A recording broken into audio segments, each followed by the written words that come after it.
साथियों नमस्कार। आप सभी का स्वागत है आपके अपने YouTube channel UK exam crackers पर। साथियों उत्तराखंड प्रवक्ता भर्ती परीक्षा राजनीति विज्ञान विषय के तहत आज मैं आपके लिए लेकर के आया हूं उत्तर प्रदेश माध्यमिक शिक्षा सेवा चयन बोर्ड के द्वारा आयोजित परीक्षा पीजीटी नागरिक शास्त्र जो कि दिनांक 18 अगस्त 2021 को आयोजित की गई थी। इसका ही प्रश्न पत्र है साथियों। ये पार्ट 3 है साथियों। इससे पहले पार्ट 1 पार्ट 2 मैं आपके लिए तैयार कर चुका हूँ। आप वहाँ पे भी जो महत्वपूर्ण प्रश्न है उनको जरूर देखिएगा। और ये पार्ट 3 है, बाकी के जो प्रश्न हैं वो इसमें हम देखेंगे।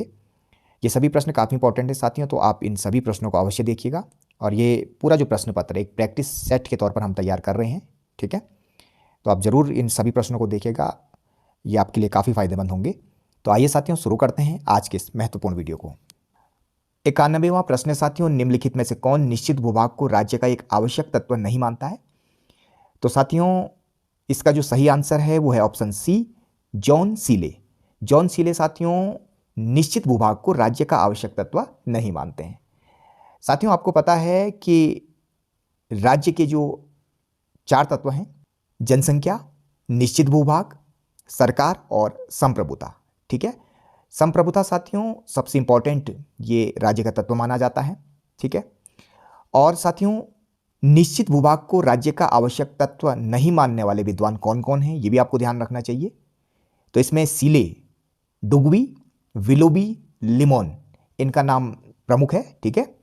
और सीले का मानना है साथियों कि भूभाग के बिना भी राज्य का अस्तित्व रह सकता है, ओके। और जो गैटिल विद्वान हैं इन्होंने राज्य की परिभाषा राज्य के विज्ञान के रूप में दी है। गार्नर की परिभाषा भी एग्जाम में कई बार पूछी जाती है। राजनीति विज्ञान का आरंभ और अंत राज्य से होता है, ये गार्नर की परिभाषा है। और लास्की की जो परिभाषा है, राज्य को अन्य सभी समूहों की तुलना में राज्य की सर्वोच्चता का दावा करता है, ठीक है। तो ये कुछ इंपॉर्टेंट चीजें हैं जो आपको ध्यान रखनी होंगी, ओके। इसके बाद साथियों 92वां प्रश्न है, किस वर्ष भारत और पाकिस्तान संघाई सहयोग संगठन के पूर्ण सदस्य बने? तो इसका सही उत्तर है साथियों ऑप्शन डी, 2017। 2017 साथियों कजाकिस्तान में जो ये समिट हुई थी, तो यहीं पे भारत और पाकिस्तान संघाई सहयोग संगठन के पूर्ण सदस्य बने। इसके बाद साथियों 93वां प्रश्न है, निम्न में से कौन सा जोड़ा गलत है? साथियों ऑप्शन जो ए है, लाल बहादुर शास्त्री राष्ट्रीय प्रशिक्षण संस्थान या अकादमी, ये मसूरी में स्थित है, ये सही है। दूसरा है साथियों एडमिनिस्ट्रेटिव स्टाफ कॉलेज, ये हैदराबाद तेलंगाना में स्थित है, ठीक है। तीसरा है रेलवे स्टाफ कॉलेज, ये अहमदाबाद में नहीं है साथियों बल्कि बड़ोदरा गुजरात में स्थित है, ठीक है। तो ये गलत हो जाएगा। और चौथा है सचिवालय प्रशिक्षण एवं प्रबंध संस्थान, ये नई दिल्ली में स्थित है साथियों। तो इस प्रश्न का सही उत्तर होगा ऑप्शन सी जो कि गलत है, रेलवे स्टाफ कॉलेज साथियों बड़ोदरा गुजरात में स्थित है। इसके बाद 94वां जो प्रश्न है ये बहुत इंपॉर्टेंट प्रश्न है, मौलिक अधिकारों के कार्यवहन को निलंबित करने का अधिकार किसको है? बहुत अच्छा प्रश्न है साथियों। तो इसका सही उत्तर है ऑप्शन सी, राष्ट्रपति, ठीक है। राष्ट्रपति को ही मौलिक अधिकारों के कार्यवहन को निलंबित करने का अधिकार है, ठीक है। साथियों आपको ध्यान रखना होगा, राष्ट्रीय आपातकाल का जो प्रावधान है अनुच्छेद 352 के भीतर है, ठीक है। और इसकी उद्घोषणा युद्ध, बाह्य आक्रमण या सशस्त्र विद्रोह के आधार पर की जा सकती है, ठीक है। इसके लिए साथियों मंत्रिमंडल के विनिश्चय की एक लिखित सूचना राष्ट्रपति को दी जानी बहुत जरूरी है। और इसके तहत उद्घोषणा को संसद के दोनों सदनों के द्वारा 1 माह के भीतर अनुमोदन आवश्यक होता है। यह उद्घोषणा संसद के दोनों सदनों के विशेष बहुमत से अनुमोदित की जाती है साथियों। और ये उद्घोषणा पूरे भारत या उसके किसी भाग पर लागू की जा सकती है। और इसके तहत उद्घोषणा को 6 माह पर संसद के द्वारा अनुमोदित करके अनिश्चित काल तक बढ़ाया जा सकता है, ठीक है। साथियों इसके तहत राज्य की जो कार्यपालिका है और जो विधायिका वो निलंबित नहीं होती बल्कि संघ को राज्य सूची के विषयों पर समवर्ती विधायी अधिकार प्राप्त हो जाते हैं। और जो सबसे महत्वपूर्ण बात आपको ध्यान रखनी है, राष्ट्रीय आपातकाल की उद्घोषणा पर अनुच्छेद 19 द्वारा प्रदत्त मूल अधिकार स्वतः निलंबित हो जाते हैं। ये बहुत इंपॉर्टेंट बात है जो आपको ध्यान रखनी है, ठीक है। सिर्फ अगर राष्ट्रीय आपात की उद्घोषणा सशस्त्र विद्रोह के आधार पर घोषित की गई हो, ठीक है, तो ऐसी स्थिति में अनुच्छेद 19 द्वारा जो प्रदत्त मूल अधिकार है वो स्वतः निलंबित नहीं होते। लेकिन बाकी अन्य स्थितियों में जैसे युद्ध, बाह्य आक्रमण की स्थिति में अगर राष्ट्रीय आपातकाल घोषित हुआ है तो ऐसी स्थिति में अनुच्छेद 19 के द्वारा प्रदत्त जो मूल अधिकार है वो स्वतः निलंबित हो जाते हैं। ठीक है। लेकिन इसके अलावा अन्य जो मूल अधिकार हैं इनका प्रवर्तन राष्ट्रपति निलंबित कर सकता है। ये बहुत इंपॉर्टेंट बात जो आपको ध्यान रखनी है, ठीक है। लेकिन राष्ट्रपति कौन से मूल अधिकार हैं जिनको निलंबित नहीं कर सकते हैं? तो ये है अनुच्छेद 20 और 21 में वर्णित मूल अधिकार, ठीक है। और साथियों, अनुच्छेद 20 आप जानते हैं कि अपराधों के संबंध में दोष सिद्धि के मामले में संरक्षण से संबंधित है, ठीक है। और इसके तहत किसी भी व्यक्ति को एक ही अपराध के लिए एक बार से अधिक सजा नहीं दी जा सकती है, ठीक है।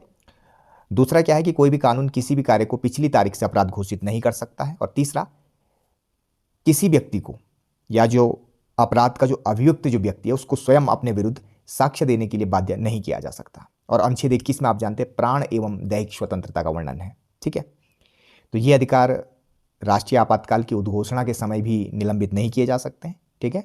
और बाकी जो अन्य जो अधिकार हैं राष्ट्रपति के द्वारा इनको निलंबित किया जा सकता है। तो बहुत इंपॉर्टेंट प्रश्न है, ओके। और बहुत सारे प्रश्न इससे बनते हैं, आप जरूर इसको देखिएगा।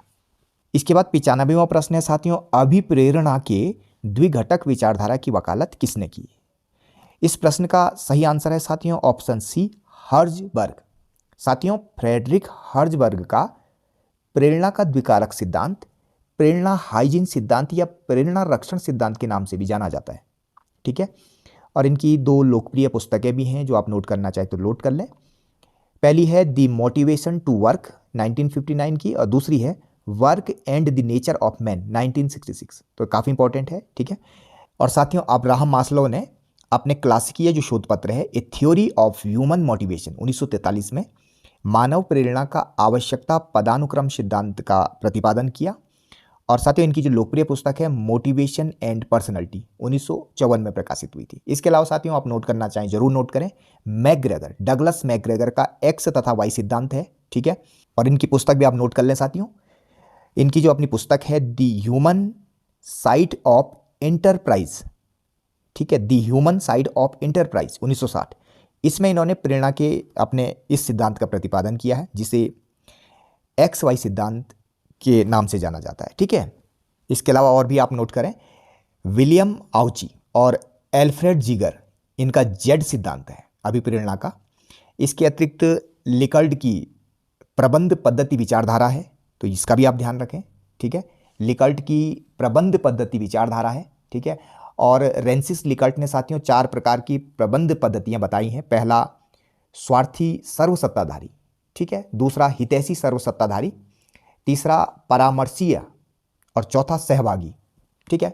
इसके अलावा पीटर ड्रकर का, ये भी कई बार एग्जाम में आया हुआ है, उद्देश्यों द्वारा प्रबंधन यानी MBO, उद्देश्यों द्वारा प्रबंधन सिद्धांत, ये पीटर ड्रकर का है। और परिपक्वता अपरिपक्वता सिद्धांत ये क्रिस आर्गिरिस का है, क्रिस आर्गिरिस। तो इनका भी आप ध्यान रखें, ये काफ़ी इंपॉर्टेंट है, एग्जाम में आ सकते हैं। इसके बाद साथियों 96वां प्रश्न है, निम्नलिखित विचारकों को उनसे संबद्ध विचार परंपराओं के साथ सुमेलित कीजिए। तो इंपॉर्टेंट प्रश्न है ये भी, तो आइए मिलाते हैं। एडमंड बर्क ये रूढ़िवादी हैं साथियों, रॉबर्ट नाजिक ये स्वेच्छातंत्रवादी हैं, जेरमी बेंथम ये उपयोगितावादी विचारक हैं, और मैकिंटायर ये समुदायवादी हैं, ठीक है। तो अच्छा प्रश्न ये आया हुआ था, तो इस प्रश्न का सही आंसर हो जाएगा ऑप्शन डी, ये इसका सही उत्तर हो जाएगा। इसके अलावा साथियों आप जरूर ध्यान रखें कि जो स्वेच्छातंत्रवादी अन्य विचारक हैं, ठीक है, तो इनमें F.A. हेयक इनका नाम, इसके अलावा नॉजिक तो हैं ही, इजाइया बर्लिन और फ्रीडमैन, ठीक है, आप जरूर इनका ध्यान रखें। और F.A. फेयक नव उदार पूंजीवाद का बौद्धिक जनक यानी रीगनवाद USA और थेचरवाद UK, इनको माना जाता है, ओके। और समतावादी जो विचारक हैं, समतावादी उदार समतावादी, इसमें जॉन रॉल्स का नाम आता है, C.B. मैकफर्सन, अमर्त्य सेन, ठीक है, और डार्किन। समुदायवादी जो विचारक हैं इसमें मैकिंटायर का नाम यहाँ पे आया हुआ है। इसके अलावा माइकल सेंडल, वाल्जर और चार्ल्स टेलर, रॉबर्ट पुटमैन, ठीक है। तो ये आप जरूर ध्यान रखें।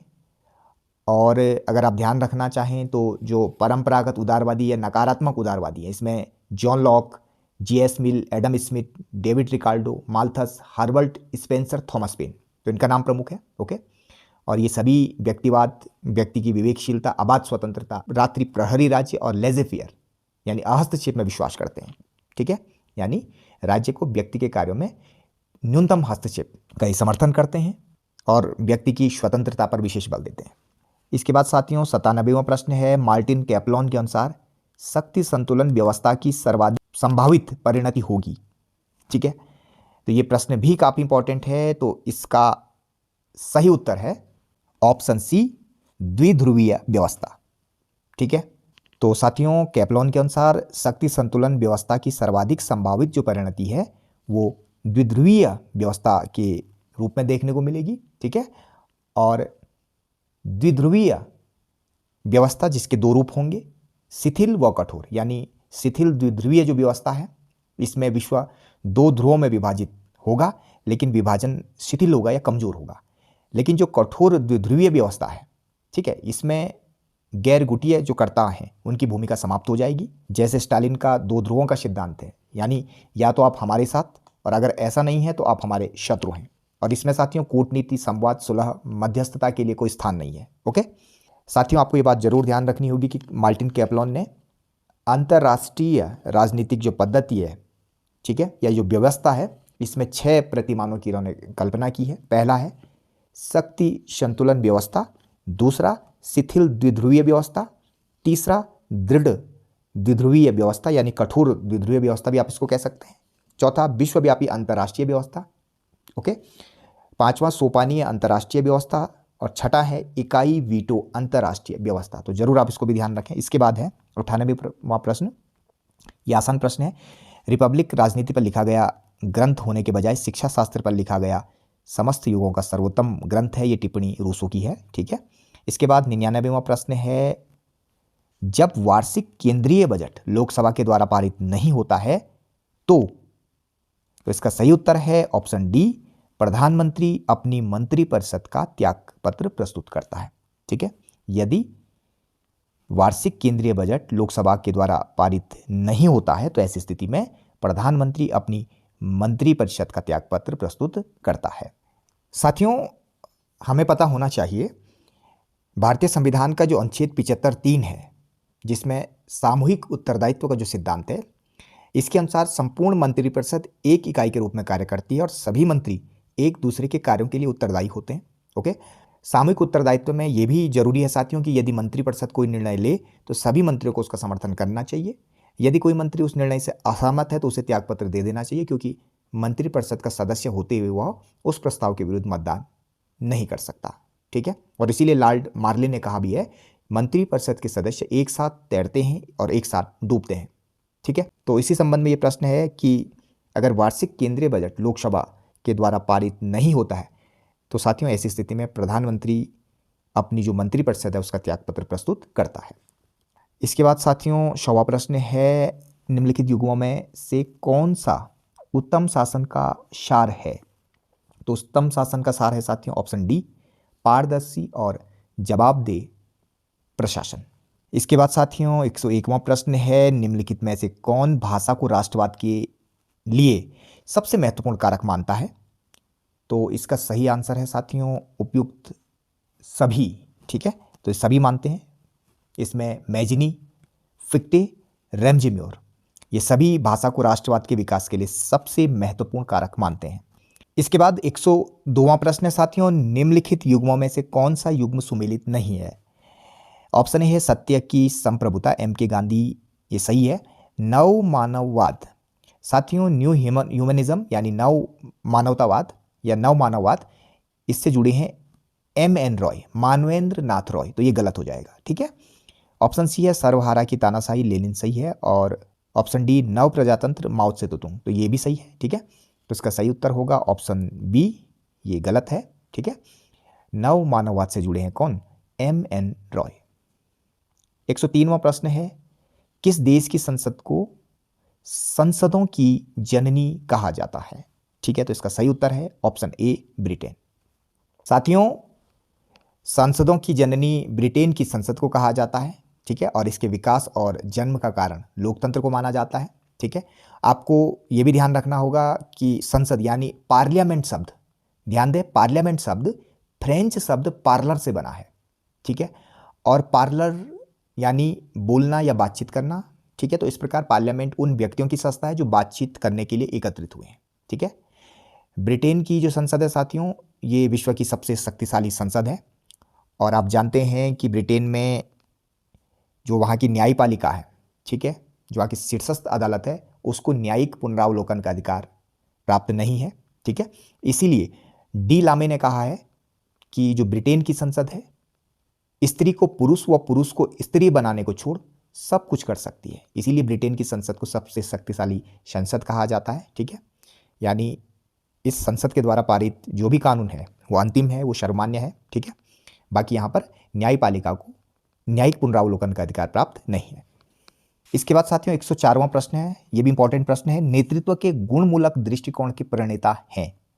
तो इस प्रश्न का सही आंसर है ऑप्शन बी, चेस्टर बर्नार्ड। साथियों चेस्टर आई बर्नार्ड और आडर्व टीट, ठीक है, जो नेतृत्व के गुणमूलक दृष्टिकोण है, ठीक है, तो इसके प्रणेता हैं। ओके साथियों, गुण विचारधारा महान व्यक्ति दृष्टिकोण से अलग है। ओके, गुण दृष्टिकोण इस मान्यता पर आधारित है कि सफल नेतृत्व नेता की व्यक्तित्व संबंधी विशेषताओं पर निर्भर होता है और उन विशेषताओं व गुणों का व्यवस्थित रूप से अध्ययन और विश्लेषण करना संभव होता है। तो इस प्रकार साथियों महान व्यक्ति दृष्टिकोण जहां नेतृत्व की सफलता के आधारों के अध्ययन की आवश्यकता को नकारता है, वहीं गुण दृष्टिकोण इनके अध्ययन की आवश्यकता पर समुचित बल देता है। ओके साथियों, गुण दृष्टिकोण में न केवल अधिकारी नेता के व्यक्तिगत गुणों का विश्लेषण किया जाता है, बल्कि नेतृत्व की सफलता के साथ उन गुणों का संबंध स्थापित करने का भी प्रयास किया जाता है, ठीक है।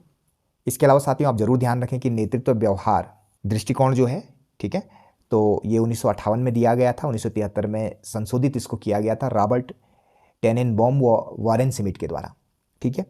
और जो इंपॉर्टेंट आपको नोट करना चाहिए वो ये है कि नेतृत्व प्रभाविता का जो आकस्मिकता मॉडल है ये फ्रेड ई फिडलर का है, ठीक है। तो बहुत इंपॉर्टेंट, आप जरूर इसको ध्यान रखें, ठीक है। इसके अलावा नेतृत्व प्रभाविता का त्रिआयामी मॉडल 1970 ये विलियम रेडिन का है। ओके, और नेतृत्व का जीवन चक्र उपागम ये पॉल हर्सी व केनेथ ब्लेंचर्ड का है, ठीक है। और निर्णय भागीदारी मॉडल जो है ये नेता भागीदारी मॉडल, मानक मॉडल नेतृत्व निर्णय सिद्धांत के नाम से भी जाना जाता है, 1937 का है। ये है विक्टर ब्रूम और फिलिप येटन का, तो आप इसको भी ध्यान रखें। इसके बाद साथियों 105वां प्रश्न है, किसने कहा राजनीति को विज्ञान मानना तो बहुत दूर रहा, ये कलाओं में भी सबसे पिछड़ी कला है। बहुत इंपॉर्टेंट प्रश्न है, बकल का कथन है ये बकल का कथन है, आप जरूर इसको ध्यान रखें, इंपॉर्टेंट है, ये प्रश्न आ सकता है। इसके बाद है 106वां प्रश्न है, भारत के संविधान में समानता का अधिकार 5 अनुच्छेदों द्वारा प्रदान किया गया है। तो आसान प्रश्न है, अनुच्छेद 14 से 18। ओके, 107वां प्रश्न है, सूची 1 को सूची 2 के साथ सुमेलित कीजिए तथा नीचे दिए गए कोड से सही उत्तर दीजिए, ठीक है। तो साथियों इसमें वैश्विक सदस्यता एवं सामान्य उद्देश्य ये यूएनओ, ओके, और इसके अतिरिक्त जो है क्षेत्रीय सदस्यता एवं सामान्य उद्देश्य ये यूरोपियन यूनियन, ठीक है। इसके अलावा साथियों क्षेत्रीय सदस्यता एवं सीमित उद्देश्य ये NATO, ओके, और वैश्विक सदस्यता एवं सीमित उद्देश्य ये ILO यानी इंटरनेशनल लेबर ऑर्गेनाइजेशन। तो इसका सही उत्तर होगा ऑप्शन ए, ठीक है, आप इसको देखिएगा। इसके बाद साथियों 108वां प्रश्न है, संयुक्त राष्ट्र के किस महासचिव ने 1992 में अपनी report an agenda for piece सुरक्षा परिषद को सौंपी है? तो ये हैं बुतरस घाली, ठीक है, बुतरस घाली, ये घाना के थे, ठीक है, जरूर इसका ध्यान रखें, इंपॉर्टेंट है ये प्रश्न, एग्जाम में कई बार आया हुआ है। 109वां प्रश्न है, निम्न में से किसे अंतर्राष्ट्रीय कानून का जन्मदाता माना जाता है? ठीक है, अंतर्राष्ट्रीय कानून या बाह्य संप्रभुता का जनक, तो ये ह्यूगो ग्रोसियस है, ठीक है, काफी इंपॉर्टेंट है। इसके बाद है 110वां प्रश्न, राजनीति विज्ञान समाज विज्ञानों का वह भाग है जिसका संबंध राज्य के आधार और सरकार के सिद्धांतों से होता है, ये किसका कथन? ये बहुत इंपॉर्टेंट कथन है साथियों, आप इसको जरूर नोट करें, पॉल जेनेट का कथन है ये, ठीक है, पॉल जेनेट। इसके बाद 111वां प्रश्न है, किसके अनुसार राज्य जीवन की मूलभूत आवश्यकताओं के निमित्त अस्तित्व में आता है, श्रेष्ठ जीवन के लिए अस्तित्व में बना रहता है? कई बार बता चुका हूं, अरस्तु का कथन है, ठीक है। इसके बाद 112वां प्रश्न है,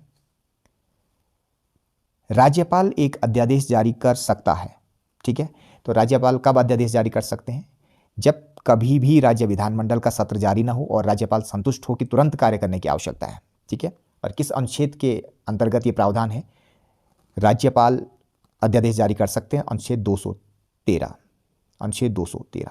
ठीक है, और अगर आप इस एक को आगे ले आते हो, 123 कर देते हो, तो इसके तहत राष्ट्रपति अध्यादेश जारी करते हैं।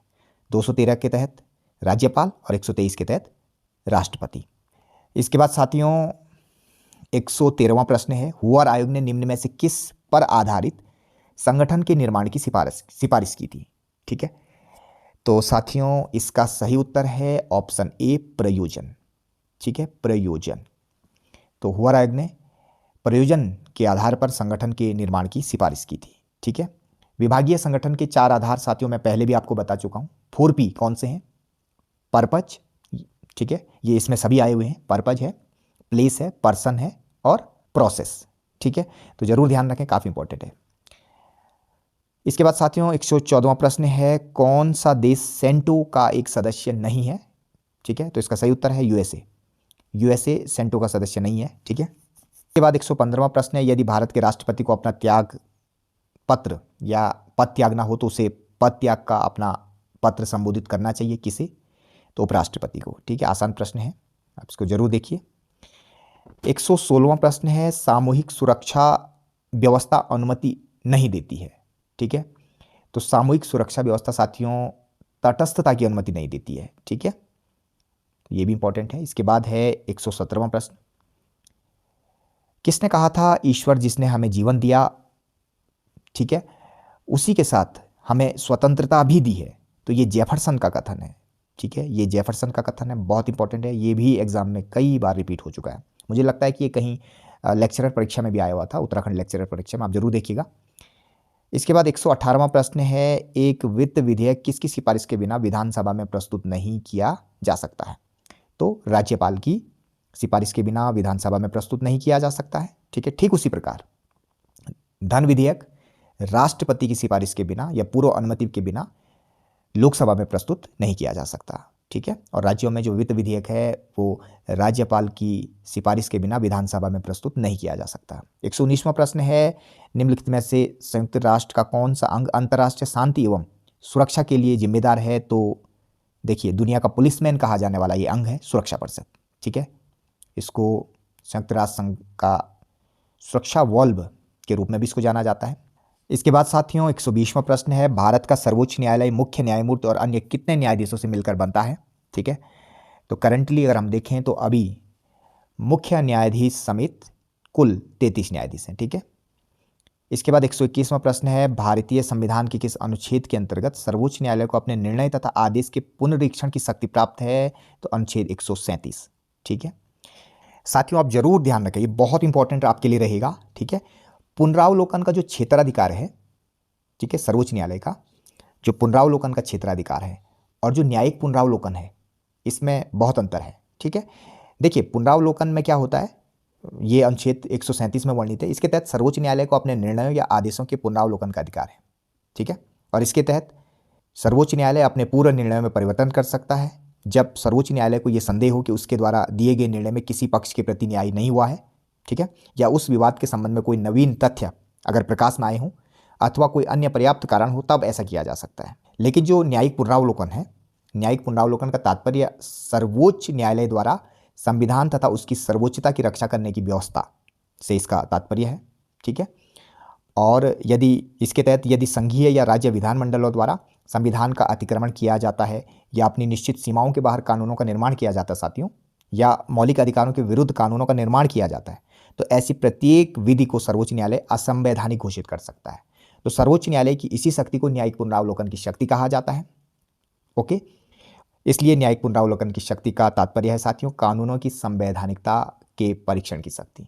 ठीक है, और ये जो संकल्पना है हमने अमेरिकी संविधान से ग्रहण की है, तो ये भी आपको ध्यान में रखना है। ओके, और साथियों अनुच्छेद 13(2) के तहत आप जरूर ध्यान रखें, इसके तहत ऐसी किसी भी विधि को न्यायपालिका शून्य घोषित कर सकती है जो मूल अधिकारों को छीनती या न्यून करती है।